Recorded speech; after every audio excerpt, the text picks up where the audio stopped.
Okay, moving on from there, let's talk about best surprise movie. Again, self-explanatory. Jay, what do you have for this category?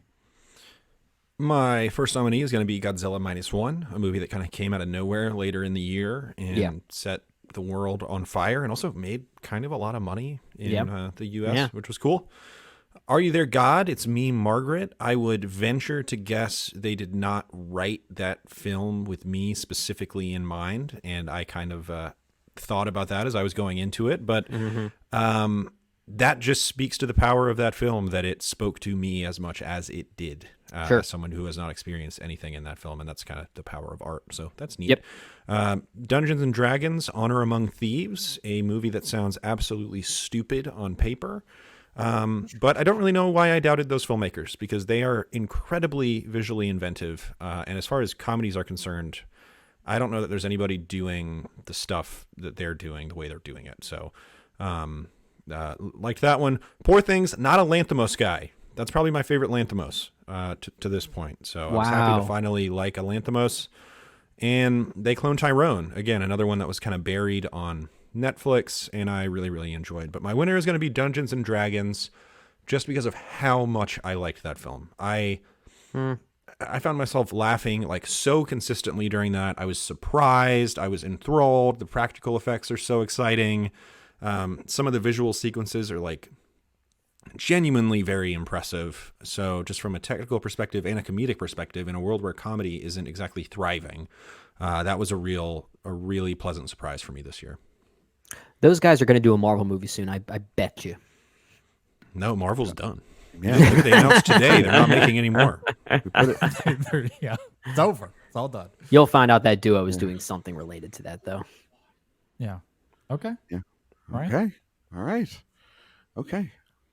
Well, my best surprise nominees are um is Ben Affleck's Air. I did not expect to like that movie. I didn't think a movie about a Michael Jordan shoe would be as good as it was and get Ben Affleck out of the doldrums of Live by Night.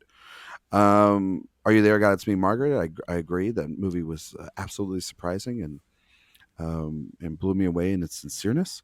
Emma Segelman did not really care for Shiva Baby, but I loved Bottoms, and I thought that was such a great movie.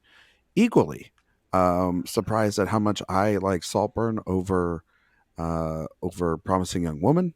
I Mhm. know I'm in the minority on this panel here, but that's okay. And that's Totally fine. fair. I just think it's a Yeah. fun Own it. time. Own it. Own I it. had fun with it. Yeah. Okay. And then Godzilla minus one, which is my winner, because holy hell, guys, they can make good Godzilla movies. I didn't know that was possible. I didn't know they would Not in also make. America. I didn't know that they would also make Godzilla movies that would on the anniversary that would totally transcend anything that the Hollywood versions are doing. I mean, like those Hollywood movies are going down like like time tunnels and all this other dimensions, and this is just simply keeping it within the aesthetic of essentially World War II and the Hmm. Japanese, and I think it's actually a really great comparison, or not comparison, but a companion to Christopher Nolan's Oppenheimer, and a lot of the themes there that people seem to wish and want to have explored. And I think it does it in terrifyingly fashion. The sequences with Godzilla are truly terrifying. There's some of the best sound work, but also just some of the most horrific violence you're going to see on screen this year. Yeah, I was truly blown away by it, and I want to see more more Godzilla movies like this, please. Yeah, it's why it's a nominee for me, as well as Bottoms. You mentioned two films there that are nominees for me for Best Surprise Movie. I also have The Color Purple, which I didn't expect to like as much as I did. Scream 6, I actually think is a very good Scream film. And my last nominee for Best Surprise Movie, Teenage Mutant Ninja Turtles Mutant Mayhem, All right. which the more I think about it, might be the best Teenage Mutant Ninja Turtles movie ever. So I guess that's saying something. But Ooh, that's a I'm good with. question. I mean, I have such a Yeah. nostalgic tie to that first one from I think the first 1990. one is 1990. genuinely pretty good. I Yeah, agree. I I agree. agree. Those are the two that I'll go back and forth on. Yeah. But I mean, it's Mutant Mayhem. It's a better movie. It has more things on its mind that I kind of have to give it more credit in that regard. It just doesn't have the nostalgia factor for me. Yeah. I'm with Ryan though. Godzilla -1 is my winner here, simply because why can't blockbusters do more of this? And what was the budget on this movie? 15 million? 15 million. Yeah. Something unfathomable when you watch it. And you Astonishing. multiply that budget by, I don't know, like 20, which mirrors many American blockbusters nowadays, and those movies look so much worse. It's just incredible. It's an incredible achievement in that regard, which is why I feel the urge to give it this type of award, because I think it needs to represent what blockbusters need to do better, at least here in America. Yeah, no, that's a good pick. Brendan, I love it. No, go ahead. JD, do you mind if I just say one thing real quick to Brendan's point? Yeah. So this new Godzilla you're saying is $15 million, right? I think it is. The 2014 version of Godzilla from Gareth Edwards? Gareth Edwards, right? yeah. That was $160 million budget. I want that. Gareth Edwards is actually a good utilizer of budgets. Yeah, it's too. on the screen. The creator It is, looks amazing No, it for is, its budget, but it's incredibly astonishing. It is interesting to even say those Gareth Edwards sequels is a guy who probably- squeezes every dollar out of it, Yeah. and this is like above. But those and beyond. but those Hollywood budgets increased. You know what I mean? They have to increase. Yeah. And this movie is at $15 million is better than any of them. Just any of them. It might be right up there with the original in that case. So yeah, it makes you wonder where that money's going. If they can do this on 15 million.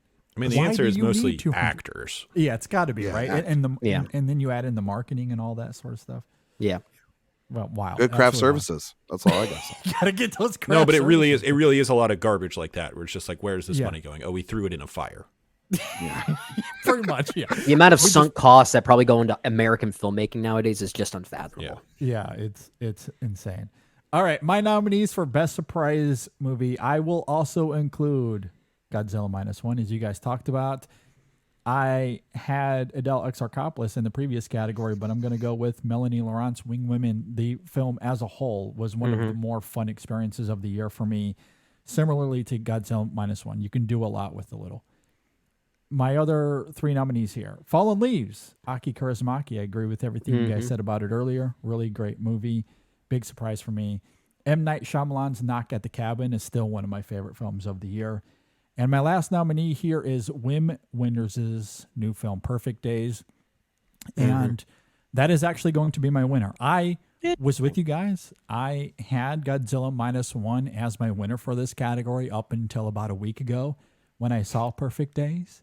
And I'm not sure what it is. Perhaps it's the Wim Wenders of it all, a director I love, but I don't know if he's done anything noteworthy in a while that I can recall. It has been a while. It's been a minute. And then also, there wasn't much surrounding this film. It's thrown into the neon box that you get at the end of the year. There are a few reviews, of course, out there, from when this played at certain festivals over the fall, but there hasn't been much discourse around this film other than it's good. You should check it out. And so, of course, I want to fit it in before we do the award show. And I was blown away by it. It's an incredible film that I just did not expect to resonate with it the way I did. Its premise and structure is remarkably simple. There's a redundancy to it that often can feel like a criticism, but somehow in that film, it's a vital part of its charm.